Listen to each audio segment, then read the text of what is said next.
అలాగే ఇటు కర్ణాటక మీదుగా ద్రోణి విస్తరించి కొనసాగుతుందని వివరించారు. ఈ ద్రోణి సగటు సముద్ర మట్టానికి సుమారు 0.9 కిలోమీటర్ల ఎత్తులో ఏర్పడింది. అదేవిధంగా ఇటు ఆంధ్రప్రదేశ్ యానం ప్రాంతాల మీదుగా దిగువ ఉష్ణమండలం ఇటు దక్షిణ నైరుతి దిశల నుంచి గాలులు వీస్తాయని ఇటు వాతావరణ శాఖ వెల్లడించింది.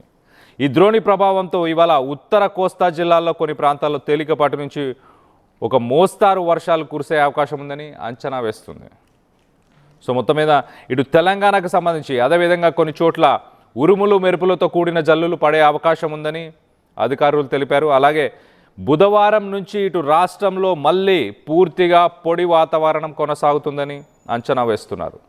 ఇటు దక్షిణ కోస్తా ప్రాంతాల్లో మాత్రం వేడి తేమ ఎక్కువ ఉండే వాతావరణం ఉండనుందని ఇటు అమరావతి వాతావరణ శాఖ పేర్కొంది.